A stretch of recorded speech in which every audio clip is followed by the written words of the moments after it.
Hello everyone, welcome to Study Norms. दोस्तों, हमारा आज का टॉपिक है that is evolution of space research in India. Okay, आज हम पढ़ेंगे कि स्पेस जो सेक्टर है, ठीक है, जो हमारी इंडिया का स्पेस सेक्टर है वो कैसे इवॉल्व किया, कैसे डेवलप किया। ठीक है, आज हमारा स्पेस सेक्टर काफ़ी पीक पर है। ठीक है, हमारी इसरो जो है काफ़ी ज़्यादा पीक पर है, काफ़ी ज़्यादा लॉन्चेस कर रहे हैं, काफ़ी ज़्यादा स्पेस मिशंस कर रहे हैं। ठीक है, बट ऐसा नहीं था। ठीक है, स्टार्टिंग में जब हमें हमारी इंडिया को इंडिपेंडेंस मिली तब ऐसा नहीं था। ठीक है, हमने प्रीवियस लेक्चर में क्या कवर किया? प्रीवियस लेक्चर में मैंने आपको बताया था कि स्पेस क्या चीज़ होती है। ठीक है, स्पेस मैंने आपको डेफिनेशन दी थी। स्पेस क्या चीज़ होती है। स्पेस को हम दो पर्पज़ के लिए यूज़ कर सकते हैं। स्पेस को हम सिविलियन पर्पज़ के लिए यूज़ कर सकते हैं और डिफेंस पर्पज़ के लिए यूज़ कर सकते हैं। ठीक है, फिर मैंने आपको टाइप्स ऑफ ऑर्बिट बताए थे कि कितने टाइप के ऑर्बिट होते हैं। ठीक है, कौन सी सैटेलाइट किस पर्पज़ के लिए, सैटेलाइट अगर कौन से पर्पज़ के लिए हमने कम्युनिकेशन सैटेलाइट लॉन्च करनी है तो कौन से ऑर्बिट में लॉन्च करेंगे। ठीक है, हमने वेदर फॉरकास्टिंग के लिए सैटेलाइट लॉन्च करनी है, कौन से ऑर्बिट में हम उसको लॉन्च करेंगे। ठीक है, हमने रिमोट सेंसिंग सैटेलाइट, ठीक है, अर्थ ऑब्जर्वेशन सैटेलाइट लॉन्च करनी है, कौन से ऑर्बिट में करेंगे। ठीक है, वो सब हमने लास्ट लेक्चर में डिस्कस किया था। ठीक है, आप उसको, आपके लिए इंपॉर्टेंट टाइप्स ऑफ ऑर्बिट और कौन कौन सी सैटेलाइट्स किस ऑर्बिट में लॉन्च होती है वो आपके लिए इंपॉर्टेंट है। ठीक है, आज जो हम पढ़ेंगे वो पढ़ेंगे evolution of space research in India. ठीक है, स्पेस में इवॉल्व, इंडिया में जो स्पेस है, ठीक है, इंडिया में जो स्पेस सेक्टर है वो कैसे इवॉल्व हुआ। ठीक है, सबसे पहले आपको पता है कि 1947 में इंडिया को इंडिपेंडेंस मिली। ओके, एक स्पेस रेस स्टार्ट होगी। आपको पता है कि 1945 में अमेरिका ने जापान पर सेकेंड वर्ल्ड वॉर में न्यूक्लियर बॉम्ब ड्रॉप किया। ठीक है, एक न्यूक्लियर रेस स्टार्ट होगी। ठीक है, तब एक न्यूक्लियर रेस स्टार्ट हुई। ठीक है, न्यूक्लियर रेस स्टार्ट हुई। ठीक है, उसके बाद न्यूक्लियर रेस के बाद एक और रेस स्टार्ट हुई। ठीक है, वो थी स्पेस रेस। ठीक है, हर कंट्री, ठीक है, उस टाइम मेजर दो ब्लॉक्स थे, यूएसए एंड यूएसएसआर, जिसको रशिया कहते हैं। ठीक है, रशिया उसमें मेजर, जो सबसे बड़ी कंट्री रशिया थी। ठीक है, तो वो दो मेजर प्लेयर्स थे। ठीक है, उनके बीच में कोल्ड वॉर चल रही थी, उनके बीच में एक रेस चल रही थी। ठीक है, तो उस रेस में अमेरिका ने सबसे पहले न्यूक्लियर बॉम्ब, ठीक है, प्रोड्यूस कर लिया। ठीक है, अब रशिया भी उस रेस में लग पड़ा कि हमें भी न्यूक्लियर बॉम्ब प्रोड्यूस करना है। ठीक है, न्यूक्लियर रेस के बाद एक नई रेस आई, वो आई स्पेस रेस। ठीक है, सब कंट्रीज़ ने, ये दो जो मेजर ब्लॉक्स थे, इन्होंने बोला कि अब हम स्पेस में भी फर्स्ट आना चाहते हैं। ठीक है, स्पेस में भी हम आगे निकलना चाहते हैं। ठीक है, तो इन्होंने अपनी मिशंस लॉन्च करने स्टार्ट किए, सैटेलाइट्स लॉन्च करने स्टार्ट किए। ठीक है, रॉकेट्स लॉन्च करने स्टार्ट किए, रॉकेट्स डेवलप करने स्टार्ट किए। ठीक है, उसी तरह इंडिया के अंदर भी, ठीक है, 1954 में हमारे, जब वहाँ पर न्यूक्लियर रेस चल रही थी, तो 1954 में, ठीक है, 1954 में हमारे पास डिपार्टमेंट ऑफ एटॉमिक एनर्जी, ठीक है, यहाँ पर इस्टेब्लिश किया गया इंडिया के अंदर। ठीक है, इंडिया के अंदर department of atomic energy establish किया गया। उनका काम क्या था? उनका काम था, वो चाहते थे कि हम भी जो न्यूक्लियर रेस है उसमें पार्टिसिपेट करें। ठीक है, हमारे पास भी अपना एक न्यूक्लियर वेपन होना चाहिए। ठीक है, जैसे बाकी कंट्रीज़ इस रेस में लगी हुई थी, इंडिया भी उस रेस में आ गया कि हमें भी एक न्यूक्लियर वेपन चाहिए। ठीक है, अब 1960 आता है। ठीक है, तब तक 1945 में फिजिक्स रिसर्च लेबोरेटरी, ठीक है, फिजिक्स रिसर्च लेबोरेटरी इस्टेब्लिश की गई थी। ठीक है, was established by Vikram Sarabhai. ठीक है, बाय विक्रम साराभाई।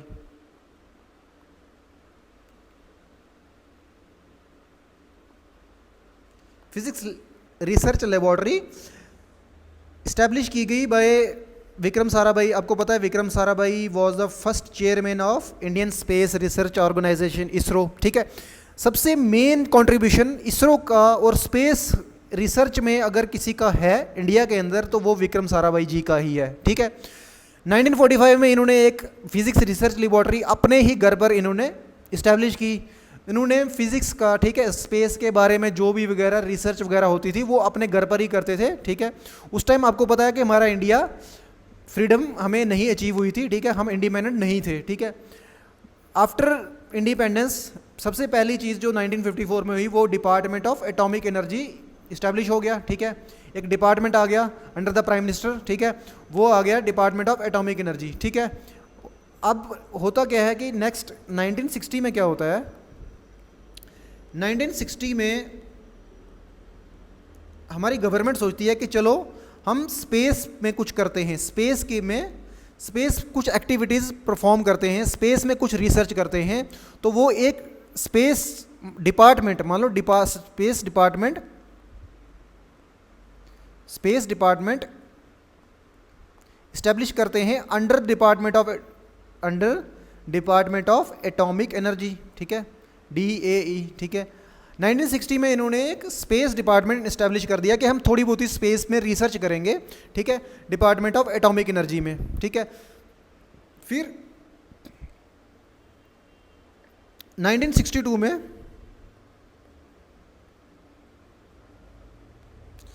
1962 में वो क्या करते हैं,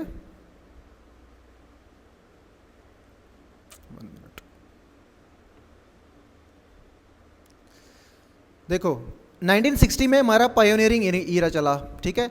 1960 में स्टार्ट हुआ, ठीक है, स्पेस के बारे में कुछ सोचना स्टार्ट किया कि यार हमें स्पेस में कुछ काम करना चाहिए, ठीक है। 1962 में first formation of Indian national committee for space research, ठीक है, by doctor Vikram Sarabhai. Doctor Vikram Sarabhai क्या करते हैं, 1962 में एक नेशनल कमेटी बना देते हैं फॉर स्पेस रिसर्च, जिसको इनकोस्पार बोला, ठीक है। 1962 में ये इस्टेब्लिश हो जाती है। इसका काम क्या होता है, इसका ऑब्जेक्टिव था कंडक्ट स्पेस रिसर्च, ठीक है, स्पेस में आपको रिसर्च करनी है, इंफ्रास्ट्रक्चर डेवलप किया जाए फॉर इंडिया स्पेस प्रोग्राम, ठीक है। इनको दो काम दिए गए कि आप स्पेस में रिसर्च करो, स्पेस से रिलेटेड जो भी है रिसर्च की जाए और इंफ्रास्ट्रक्चर डेवलप की जाए, ठीक है, लैबोरेटरीज डेवलप की, लैब्स डेवलप की जाए, ठीक है, सैटेलाइट्स डेवलप की जाए अपने, ठीक है। तो इन्होंने ये करना स्टार्ट किया under the guidance of doctor Vikram Sarabhai, ठीक है। 1962 में ये हो गया, ठीक है। 1962 से 1969 तक ये सब होता रहा, ठीक है, थोड़ी थोड़ी रिसर्च होती रही, इंफ्रास्ट्रक्चर्स वगैरह बनते रहे, ठीक है। 1969 में क्या होता है कि 1969 में Indian Space Research Organisation ISRO को डेवलप किया गया, इसरो को लाया गया, ठीक है। जो आज इसरो हमारे पास एक ऑर्गेनाइजेशन है जो सब स्पेस प्रोग्राम्स, ठीक है, स्पेस रिलेटेड एक्टिविटीज़ जो भी हो रही है, तो वो किसने स्टार्ट की, वो इसरो ने स्टार्ट की, ठीक है। इसरो की इस्टेब्लिशमेंट होगी 1969 में, ठीक है। अब इसरो का गोल क्या था, इसरो का गोल था कि हार्नेस स्पेस टेक्नोलॉजी, ठीक है, स्पेस टेक्नोलॉजी को यूज़ करना था, ठीक है, harness space technology for national development. ISRO को बोला गया कि आपने स्पेस टेक्नोलॉजी को यूज़ करना है, ठीक है, स्पेस टेक्नोलॉजी को यूज़ करना है नेशनल डेवलपमेंट के लिए, ठीक है। आपको पता है कि USSR और अमेरिका की रेस चल रही थी, ठीक है। उन्होंने क्या किया, सैटेलाइट्स लॉन्च की, ठीक है, उन्होंने सैटेलाइट्स, कम्युनिकेशन सैटेलाइट्स लॉन्च की, जिससे टेलीविजन वगैरह चलते थे, रेडियोज़ वगैरह चलते थे, कम्युनिकेशन सैटेलाइट्स लॉन्च की, ठीक है। इंडिया के पास तब तक वो सैटेलाइट्स नहीं थी, ठीक है। इंडिया ने सोचा कि यार इंडिया ठीक है, डेवलपिंग कंट्री थी, तो इंडिया ने बोला कि यार हमें भी नीड है, ठीक है, अपनी नेशनल डेवलपमेंट के लिए हमें भी स्पेस में अपनी सैटेलाइट्स की ज़रूरत है, ठीक है। उन्होंने क्या किया, उन्होंने इसरो को बोला, ठीक है, इसरो हम आपको इस्टेब्लिश करते हैं, हम आपको फॉर्म करते हैं, आपका काम क्या है कि आपको स्पेस टेक्नोलॉजी, ठीक है, जो अभी स्पेस टेक्नोलॉजी वर्ल्ड के अंदर है, आप वो डेवलप करो, उसको हार्नेस करो, उसको यूज़ करो, किसके लिए, नेशनल डेवलपमेंट के लिए, ठीक है। नेशनल डेवलपमेंट के लिए हमें आपकी स्पेस टेक्नोलॉजी यूज़ करनी है और अचीव करो, ठीक है, और अचीव करो सेल्फ रिलायंस इन सैटेलाइट टेक्नोलॉजी, और सेल्फ रिलायंस करो, ठीक है, कि हमें किसी पर डिपेंडेंस ना रहे, ठीक है, हमें अमेरिका पे डिपेंडेंट ना हो कि हमारे लिए अमेरिका सैटेलाइट लॉन्च करे, हमारे लिए अमेरिका सैटेलाइट बनाए, ठीक है। आप इसरो आपको हमारे लिए, इंडिया के लिए सैटेलाइट बनानी है, सेल्फ रिलायंट होना है हमें। हमें यूएसएसआर या अमेरिका पे डिपेंडेंट नहीं रहना, ठीक है, सैटेलाइट लॉन्च के लिए, सैटेलाइट मैन्युफैक्चर करने के लिए, ठीक है। तो ये काम दिया इसरो को, ठीक है। अब 1970 आया था, ठीक है, 1970 आया। 1970 में हमने फाउंडेशन डाला, ठीक है। आपको पता है कि 1969 जो हमारा इसरो था, ठीक है, और इनकोस्पार था, ये मैंने क्या बताया था, ये दे वर वर्किंग, ये डिपार्टमेंट ऑफ एटॉमिक एनर्जी के अंडर काम कर रहे थे, ठीक है। ये डिपार्टमेंट ऑफ एटॉमिक एनर्जी के अंडर काम कर रहे थे, ठीक है। अभी डिपार्टमेंट ऑफ स्पेस नहीं था, यानी सेपरेट डिपार्टमेंट नहीं था इनके पास, ठीक है। इनके पास सेपरेट डिपार्टमेंट नहीं था, ये डिपार्टमेंट ऑफ एटॉमिक एनर्जी के अंडर काम कर रहे थे। अब 1972 में क्या होता है, ठीक है, हम अपनी स्पेस के लिए एक नया डिपार्टमेंट इस्टेब्लिश करते हैं, ठीक है। 1972 में हमने एक नया डिपार्टमेंट लाया, ठीक है। 1972 में हमने अपना सेपरेट डिपार्टमेंट लाया जिसका काम ही स्पेस में डील करना था, जिसका नाम रखा हमने डिपार्टमेंट ऑफ स्पेस, ठीक है, डिपार्टमेंट ऑफ स्पेस, ठीक है। 1972 में हमारा एक नया डिपार्टमेंट आ गया अंडर द प्राइम मिनिस्टर, ठीक है। ये प्राइम मिनिस्टर के अंदर होगा, ठीक है, प्राइम मिनिस्टर ऑफिस, पीएमओ के अंडर, ठीक है, डिपार्टमेंट ऑफ स्पेस आता है, ठीक है।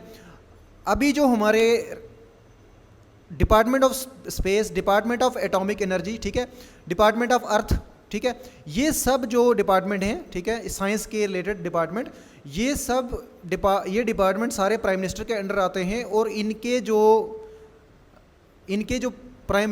जो मिनिस्टर हैं वो हैं डॉक्टर जितेंद्र सिंह, ठीक है। ये सब डिपार्टमेंट्स उन्हीं के अंडर आते हैं, ठीक है। डॉक्टर जितेंद्र सिंह जो हैं तो उनके अंडर ये डिपार्टमेंट सारे आते हैं, ठीक है। तो 1972 में हमने फाउंडेशन डाल दी डिपार्टमेंट ऑफ स्पेस की, ठीक है। 1975 में क्या होता है, हम अपनी सबसे पहली सेल्फ मेड, ठीक है, इंडिया ने खुद बनाया इस सैटेलाइट को, उसका नाम था आर्यभट्टा, ठीक है। सबसे पहली सैटेलाइट जो इंडिया ने बनाई उसका नाम था आर्यभट्टा, इंडियाज़ फर्स्ट सैटेलाइट। ये किसने लॉन्च की, ये इंडिया ने खुद से लॉन्च नहीं की, ये की थी सोवियत यूनियन ने, यूएसएसआर, ठीक है। यूएसएसआर ने हमें हेल्प की इसको लॉन्च करने में, ठीक है। अब इससे क्या हो गया, जब हमारी एक सैटेलाइट स्पेस में चलेगी तो इससे इंडिया की एंट्री होगी स्पेस में, ठीक है। अब हमारा कुछ सैटेलाइट स्पेस के अंदर है, तो हम भी स्पेस के अंदर एंटर कर गए, हमारी भी प्रेजेंस थी किसके, स्पेस के अंदर, ठीक है। 1975 गुजरा, 1979 में एक और सैटेलाइट जिसका नाम था भास्करा 1, ठीक है। भास्करा 1 एक रिमोट सेंसिंग सैटेलाइट, ठीक है, मैंने बताया था आपको रिमोट सेंसिंग सैटेलाइट कौन सी होती हैं, ठीक है। रिमोट सेंसिंग सैटेलाइट क्या करती हैं, वो कहीं से बैठकर, ठीक है, अर्थ को ऑब्जर्व करती हैं, दूर से चीज़ों को सेंस करती हैं, ऑब्जर्व करती हैं, ठीक है। एक रिमोट सेंसिंग सैटेलाइट जो लॉन्च की थी, launch to aid in resource management, ठीक है। अब भास्करा 1 जो सैटेलाइट थी, इसका काम क्या था, इसका काम था कि हमारी जो रिसोर्स है, ठीक है, इसका काम था हमारी जो रिसोर्स हैं, ठीक है, resource for example forest resource, coal, ठीक है, पेट्रोलियम, ठीक है, हमारे जो भी रिसोर्सेज हैं, मिनरल रिसोर्सेज, वाटर हो गया रिसोर्स, उन सबको मैनेज करना था। ये क्या कर रही थी, वहाँ से, ठीक है, स्पेस से हमारे जो रिसोर्स हैं उनको देख रही थी कि हमारे इंडिया में रिसोर्सेज कितने हैं, कितने कोल रिजर्व्स हैं, कितना वाटर का रिजर्व है हमारे पास, कितने फॉरेस्ट रिजर्व्स हैं हमारे, तो ये उनको मैनेज कर रही थी, ठीक है। तो हमारे साइंटिस्ट बैठकर देख पा रहे थे कि हमारे पास कितने मिनरल रिसोर्सेज हैं, कितने फॉरेस्ट रिसोर्सेज हैं, तो हम इसके डाटा पर, on the basis of the Bhaskara 1 के डाटा के बेसिस पर हम उनको प्लानिंग कर रहे थे कि हमें इन रिसोर्सेज को कैसे यूज़ करना है, ठीक है। तो इससे हमें ये हेल्पफुल मिली, ठीक है। अब 1970 के बाद 1980 आता है। 1980 में हमने अपनी कैपेबिलिटीज़ को बिल्ड करना स्टार्ट कर दिया, ठीक है। आपको पता है कि अभी तक हम अपनी जो हमने 2 सैटेलाइट लॉन्च की, ये हमने सोवियत यूनियन की जो लॉन्चिंग व्हीकल्स थे उन्होंने इसको लॉन्च किया था, ठीक है। अब 1980s में हमने सोचा कि यार हमें सेल्फ रिलायंट बनना है, ठीक है। हमने सेल्फ रिलायंट बनना है तो हमें अपनी सैटेलाइट लॉन्च व्हीकल्स खुद से बनानी पड़ेंगी, ठीक है। तो हमने वो कैपेबिलिटीज़ बिल्ड करनी स्टार्ट की। 1980 में क्या होता है, 1980 में successful launch of Rohini satellite, ठीक है। हमने 1980 में एक रोहिणी सैटेलाइट, ठीक है, लॉन्च की using SLV satellite launch vehicle 3, ठीक है। ये इसका नाम 3 था कि बिकॉज जो इससे पहली वाली सैटेलाइट्स थी वो जो लॉन्च व्हीकल थी वो फेल कर चुकी थी, इसलिए SLV 3 ये लॉन्च व्हीकल थी, ठीक है। India's first indigenous launch vehicle जो SLV 3 थी, ये फर्स्ट सक्सेसफुल लॉन्च हुआ, ठीक है। इसमें रोहिणी सैटेलाइट को ऑर्बिट में उतारा गया, ठीक है। तो ये हमारी फर्स्ट इंडिजीनियस हमारी कंट्री ने खुद बनाई थी लॉन्च व्हीकल, ठीक है। तो SLV 3 हमारी फर्स्ट इंडिजीनियस लॉन्च व्हीकल 1980 में, यानी हमारे पास अपनी एक लॉन्च व्हीकल थी। अब उसका इंपॉर्टेंस क्या हुआ, जब हमने अपनी लॉन्च व्हीकल बना ली, ठीक है, लॉन्च व्हीकल हमारी होगी, उससे इंपॉर्टेंस क्या हुआ, इट डीमॉन्स्ट्रेटेड, उसने दिखाया इंडिया की कैपेबिलिटी टू लॉन्च सैटेलाइट्स, ठीक है, इंडिपेंडेंटली। दुनिया को पता चला कि इंडिया अपनी सैटेलाइट्स खुद लॉन्च कर सकती है इंडिपेंडेंटली, ठीक है, वो इंडिपेंडेंटली अपनी सैटेलाइट्स को लॉन्च कर सकती है, ठीक है। तो ये डीमॉन्स्ट्रेट हुआ वर्ल्ड को, ठीक है, ठीक है। अब 1983 आता है, 1983 में इनसैट सीरीज़, ठीक है, इनसैट सीरीज़ एक कम्युनिकेशन सैटेलाइट्स, ठीक है। अब हमने इससे पहले वाली जो सैटेलाइट्स थी ये सारी हमारी एक्सपेरिमेंटल सैटेलाइट्स थी। ये जो अब सैटेलाइट हमने लॉन्च की ये थी कम्युनिकेशन सैटेलाइट। 1983 में हमने फर्स्ट कम्युनिकेशन सैटेलाइट लॉन्च की, launched as a part of the INSAT, Indian National Satellite System, ठीक है, इसको नाम दिया इनसैट, ठीक है, इंडियन नेशनल सैटेलाइट सिस्टम इनका नाम रखा। इनसैट सीरीज़ का 1B तो ये लॉन्च हुई हमने 1983 में, ठीक है। 1988 में IRS इंडियन रोहिणी सैटेलाइट, ठीक है, जो हमने ये वाली रोहिणी सैटेलाइट, ठीक है, जो हमने SLV 3 से लॉन्च की थी। अब 1981 में एक और हमने सैटेलाइट लॉन्च की, IRS Indian Rohini satellite 1A, the first operational remote sensing satellite, ठीक है, पहली ऑपरेशनल, ठीक है, ऑपरेशनल जो काम कर रही थी remote sensing satellite, launch to provide valuable data for agriculture, forestry, land use mapping, ठीक है। तो हमने पहली सैटेलाइट जो काफ़ी टाइम में, एटलीस्ट इसकी जो लाइफ थी वो 10 ईयर्स की थी, ठीक है। तो अब हमने एक रोहिणी सैटेलाइट लॉन्च की IRS-1 1988 में, एक रिमोट सेंसिंग सैटेलाइट थी। इसका काम क्या था, इसका काम था इसको वैल्यूएबल डाटा, ठीक है, वैल्यूएबल डाटा हमें प्रोवाइड करना था एग्रीकल्चर के लिए, ठीक है, कितनी क्रॉप लगी है, कितना एग्रीकल्चर हमारे क्रॉप्स कैसी हैं इस बार, ठीक है, कितने एरिया में क्रॉप लगी हुई है, ठीक है, कितना एरिया क्रॉप से बाहर जा रहा है, ठीक है, कितना एरिया डिग्रेड हो रहा है, तो वो सब चीज़ें इसने डाटा हमें प्रोवाइड किया। फॉरेस्ट्री के लिए कि कितना एरिया हमारा फॉरेस्ट में है, ठीक है, लैंड यूज़ मैपिंग, लैंड कैसे यूज़ हो रही है, ठीक है, कैसे कहाँ पर अर्बन एरियाज़ बन रहे हैं, कहाँ पर रूरल एरियाज़ बन रहे हैं, तो ये सब लैंड यूज़ मैपिंग, ठीक है, ये जो हमारी रिमोट सेंसिंग सैटेलाइट थी 1988 में जो लॉन्च हुई थी, इसने हमें सब ये डाटा प्रोवाइड की है, ठीक है। अब नेक्स्ट जो हमारे पास फेज़ आता है दैट इज़ 1990, ठीक है। 1990s जो फेज़ था उसमें था ग्रोथ एंड इंटरनेशनल रिकॉग्निशन। अब हमारा एक तो ग्रोथ हो गया, हमने दिखा दिया, हमने डीमॉन्स्ट्रेट कर दिया कि हम अपनी सैटेलाइट्स को खुद इंडिपेंडेंटली लॉन्च कर सकते हैं, ठीक है। अब हमें इंटरनेशनल रिकॉग्निशन मिलने लगी, ठीक है, इंटरनेशनल रिकॉग्निशन मिली कि इंडिया अपनी सैटेलाइट्स को इंडिपेंडेंटली लॉन्च कर सकता है, ठीक है। ये जो SLV थी ना, SLV, ठीक है, सैटेलाइट लॉन्च व्हीकल, अब ये सैटेलाइट लॉन्च व्हीकल ये ना ज़्यादा ये अप्रॉक्सीमेटली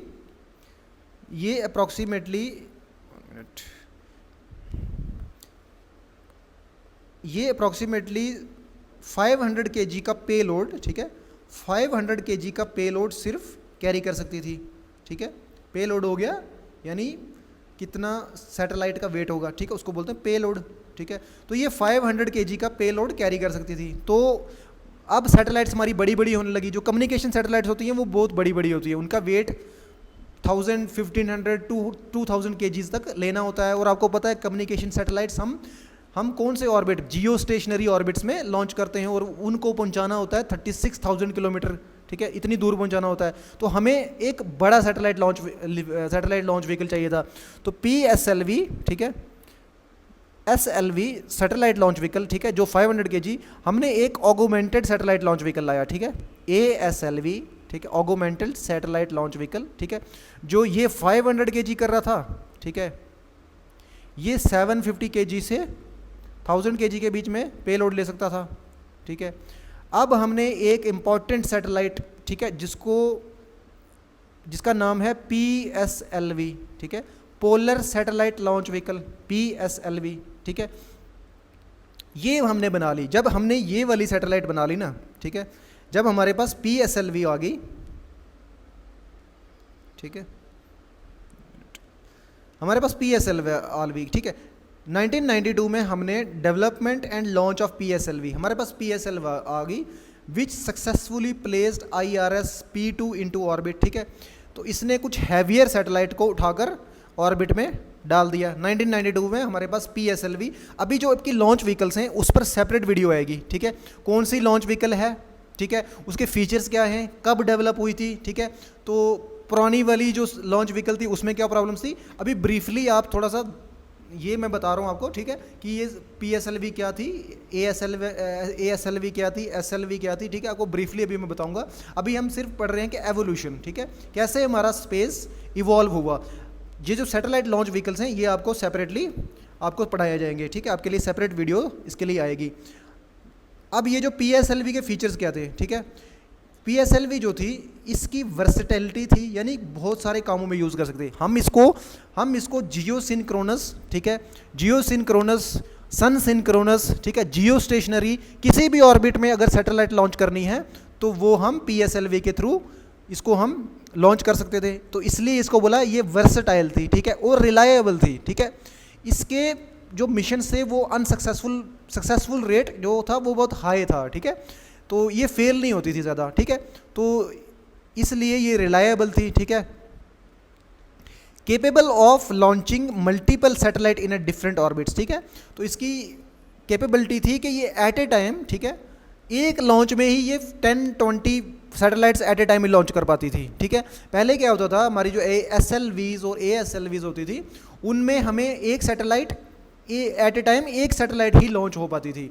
बट जो ये PSLV थी, इस PSLV में हम मल्टीपल सैटेलाइट्स एक ही टाइम लॉन्च कर सकते थे, ठीक है। अब हमारा 1994 आ गया, 1992 में PSLV हमने डेवलप कर रही, 1994 में हमने फर्स्ट सक्सेसफुल लॉन्च किया PSLV D2 का, cementing India's position in global space community, ठीक है। हमने PSLV D2 लॉन्च कर दिया, ठीक है। हमने सेकंड जनरेशन किसकी, PSLV की लॉन्च कर दी, एक बिगर से हमारे पास लॉन्च व्हीकल आ गई PSLV D2, ठीक है, 1994 में, ठीक है। अब हमें इंटरनेशनल कोलैबोरेशन भी मिलने लगी। जब फॉरेनर्स, ठीक है, फॉरेन कंट्रीज़ ने देखा, इंटरनेशनल कंट्रीज़ ने देखा कि इंडिया केपेबल है अपनी व्हीकल्स, ठीक है, अपनी सैटेलाइट्स लॉन्च करने में, ठीक है, अपने लॉन्च व्हीकल्स मैन्युफैक्चर करने में, तो फॉरेन कोलैबोरेशंस भी आने लगी, ठीक है। ISRO began partnering with international space agencies, ठीक है, एंड कमर्शियल ऑर्गेनाइजेशन। तो इसरो ने क्या किया, उनके साथ पार्टनर कर दिया, ठीक है, उनसे टेक्नोलॉजी लेना, उनको सिखाना कुछ, ठीक है, उनसे कुछ सीखना, फॉरेन जो स्पेस, ठीक है, स्पेस कंपनीज थी उनसे, ठीक है। ये हम 1994 में। अब 2000 का टाइम आ गया, 2000 में होराइजन को एक्सपेंड कर दिया, ठीक है। PSLV एक अच्छा लॉन्च व्हीकल था, ठीक है। अब हमें एक और लॉन्च व्हीकल की चाहिए थी, जिसको हमने एक नया लॉन्च व्हीकल डेवलप किया जिसका नाम था GSLV, ठीक है, जियो स्टेशनरी या जियो सिंक्रोनस लॉन्च व्हीकल, ठीक है, geostationary launch vehicle designed for heavier payloads to geosynchronous orbit, ठीक है।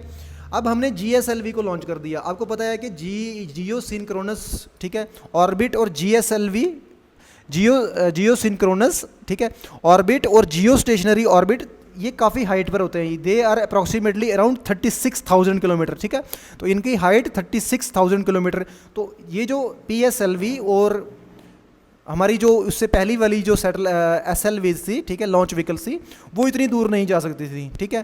तो हमें एक नया लॉन्च व्हीकल डेवलप करना पड़ा, ठीक है, डेवलप करना था जिसका नाम था GSLV, ठीक है, जियो सिंक्रोनस लॉन्च व्हीकल, ठीक है, हमने डेवलप कर लिया। अब इसने ये 2001 में हमारा लॉन्च हो गया, ठीक है, वो हैवियर पेलोड्स लेके जाता था, हैवियर पेलोड्स अराउंड 2500 kgs तक, 2500 kgs की सैटेलाइट्स को वो लिफ्ट कर लेता था, ठीक है। अब 2008 आता है, 2008 में हमने एक मिशन लॉन्च किया जिसका नाम था चंद्रयान-1, ठीक है। ये चंद्रयान-1 क्या था? इंडिया का फर्स्ट ल्यूनर मिशन, ठीक है, फर्स्ट ल्यूनर मिशन, यानी हमने मून पर, ये हमारा फर्स्ट मून मिशन था। इसमें क्या था? एक ऑर्बिटर था, ठीक है, इसमें लैंडर नहीं था, ठीक है, एक ऑर्बिटर था।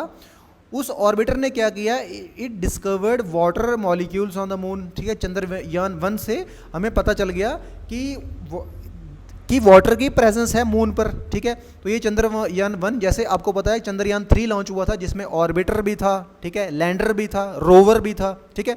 बट चंद्रयान-1 में एक ऑर्बिटर ही था जिसने मून के चारों तरफ चक्कर लगाए और मून के सरफेस को स्टडी किया और वहाँ पर डिस्कवर किया कि वहाँ पर वाटर है। तो 2008 में जो चंद्रयान-1 लॉन्च हुआ था वो किसने लॉन्च किया था? वो लॉन्च हुआ था GSLV से, ठीक है। तो अगर GSLV डेवलप नहीं हुआ होता, ठीक है, अगर GSLV हमने डेवलप नहीं किया होता तो चंद्रयान-1 मिशन हो ही नहीं पाता, ठीक है। तो इससे क्या हो गया? GSLV लॉन्च होने की वजह से इट बूस्टेड, उसने बूस्ट किया इंडिया की साइंटिफिक कम्युनिटी, ठीक है, साइंटिफिक कम्युनिटी को बूस्ट मिला, ठीक है, उत्साह मिला, and global standing in space exploration, और इंडिया की एक पोजीशन बन गई कि इंडिया अच्छे स्पेस एक्सप्लोरेशन कर सकता है, ठीक है। अब 2010 आ जाता है, ठीक है, 2010 आया, ठीक है। अब हमने कुछ ब्रेक थ्रू अचीवमेंट्स अचीव कर ली, ठीक है, ऐसी अचीवमेंट्स जो बाकी कंट्रीज ने भी अचीव कर ली थी, ठीक है। तो बट वो डेवलप्ड कंट्रीज थी, ठीक है, हम डेवलपिंग कंट्रीज थी, तो फिर भी हमने वो कुछ अचीव कर ली, ठीक है। सबसे पहला 2013 में हमने मार्स ऑर्बिटर मिशन, जिसको मंगलयान बोला, ठीक है, मार्स ऑर्बिटर मिशन हमने लॉन्च किया 2013 में, लॉन्च किया, making India the first country to succeed in its maiden first mission, ठीक है। जो हमने 2013 में मंगलयान और मार्स ऑर्बिटर मिशन लॉन्च किया, वो उसने इंडिया को पहली कंट्री बना दिया जिसने अपने पहले ही लॉन्च में, फर्स्ट लॉन्च किसका लॉन्च? मंगलयान के लिए, मार्स ऑर्बिटर मिशन के लिए, वो हमारा पहला मिशन ही सक्सेसफुल हो गया, ठीक है। इससे पहले जो कंट्रीज थी, ठीक है, USSR और चाइना, उन्होंने जो लॉन्च हुए थे उनके लॉन्च जो थे वो फर्स्ट लॉन्च उनके अनसक्सेसफुल थे, उनके लॉन्च जो सक्सेसफुल हुए थे वो सेकंड या थर्ड लॉन्चेस थे, ठीक है। बट इंडिया ने पहले ही लॉन्च में अपना जो मार्स ऑर्बिटर था वो मंगलयान के ऑर्बिट में पहुंचा दिया, ठीक है, 2013 में। अब ये पॉसिबल कैसे हुआ? ये पॉसिबल हुआ GSLV की वजह से। अगर हमारे पास जियो सिंक्रोनस लॉन्च व्हीकल नहीं होता तो हम मार्स ऑर्बिटर मिशन या मंगलयान मिशन नहीं भेज सकते थे, क्योंकि मार्स, आपको पता है मार्स कितना दूर है यहाँ से, ठीक है। तो वहाँ पर इतनी दूर किसी सैटेलाइट को भेजने के लिए, किसी ऑर्बिटर को भेजने के लिए हमें बड़ा पेलोड भी बड़ा चाहिए और व्हीकल भी बड़ा चाहिए, ठीक है। तो ये पॉसिबल किसकी वजह से हो पाया? GSLV की वजह से। अब इस मिशन का ऑब्जेक्टिव क्या था? इस मिशन का ऑब्जेक्टिव था, इसने study Martian surface and morphology, mineralogy and atmosphere, ठीक है। तो जो हमारा मंगलयान मिशन था उसका ऑब्जेक्टिव था उसको मार्स की सरफेस को स्टडी करना था, ठीक है, उसकी मॉर्फोलॉजी को स्टडी करना था, ठीक है। मॉर्फोलॉजी मीन्स कहाँ पर उसकी सरफेस कैसी है, क्या उसके सरफेस प्लेन है, ठीक है, क्या उसकी सरफेस प्लेन है या रफ है, ठीक है, क्या उसके ऊपर गड्ढे हैं, ठीक है, क्या उसके ऊपर माउंटेन्स वगैरह हैं, हिल्स हैं, क्या हैं, तो उसको बोलते हैं मॉर्फोलॉजी, ठीक है। उसने सरफेस पढ़ा, मॉर्फोलॉजी पढ़ी, मिनरोलॉजी पढ़ी, ठीक है। मार्स ऑर्बिटर मिशन ने उसकी मिनरोलॉजी पढ़ी, ठीक है, क्या मिनरल्स मिलते हैं अर्थ मार्स की सॉइल के अंदर, कौन से मिनरल्स मिलते हैं, तो वो मिनरोलॉजी पढ़ी, ठीक है। एटमॉस्फेयर पढ़ा, एटमॉस्फेयर में क्या क्या है, तो ये मार्स ऑर्बिटर मिशन ने ये डाटा हमारे पास भेजा, ठीक है। 2013 के बाद 2014 आया, ठीक है। 2014 में हमने सक्सेसफुल टेस्ट फ्लाइट किया ऑफ GSLV MK3, ठीक है, GSLV MK1, ठीक है, फर्स्ट था MK1, फिर 2 आया, ठीक है, और फिर आया 3।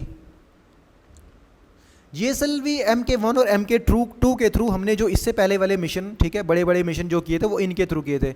अब ये जो GSLV MK3 था, ठीक है, ये डेवलप हो गया हमारा 2014 में विद केयर मॉड्यूल, ठीक है, care module demonstrating ISRO capability to carry heavier payloads, ठीक है। ये जो GSLV MK3 था, ठीक है, ये इसमें एक क्रायोजेनिक, ठीक है, क्रायोजेनिक आपको पता होगा कि एक स्टेज होती है, ठीक है, एक स्टेज होती है लॉन्च व्हीकल की जिसमें जिसमें हाइड्रोजन को बर्न किया जाता है, ठीक है। तो लिक्विड हाइड्रोजन और लिक्विड ऑक्सीजन को कैरी किया जाता है।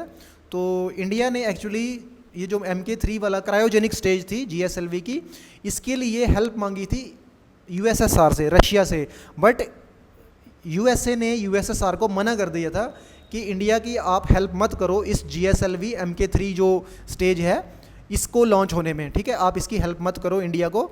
तो इंडिया ने खुद से इंडिजीनियसली, ठीक है, सेल्फ रिलायंट में, ठीक है, सेल्फ रिलायंस में इसको खुद से डेवलप किया, ठीक है। GSLV MK3 जो स्टेज थी उसको खुद से लॉन्च किया, ठीक है, खुद से डेवलप कर लिया। तो सक्सेसफुल टेस्ट फ्लाइट 2014 में होगी MK3 की विद केयर मॉड्यूल। अब उससे क्या हो गया, उससे हम और भी हैवियर मॉड्यूल्स 5000 kg 6000 kg के लोड्स हम उठा पाते थे, ठीक है। ये हमारा GSLV MK3 जो लॉन्च व्हीकल था ये ले पाता था। 2019 में, ठीक है, हमने चंद्रयान 2 मिशन लॉन्च किया, aimed to explore the moon south pole with an orbiter lander and rover, ठीक है। चंद्रयान 2 किस वजह से पॉसिबल हो पाया, it became possible just because of GSLV MK3, ठीक है। अगर हमारे पास GSLV MK3 नहीं होता तो हमारे लिए इसको लॉन्च करना डिफ़िकल्ट था, क्योंकि हमें इस बार ऑर्बिटर भी भेजना था, लैंडर भी भेजना था और रोवर भी भेजना था। तो इन तीन चीज़ों का पे लोड काफ़ी हाई था, ठीक है, बहुत ज़्यादा 10,000 kg 12,000 kg का पे लोड था।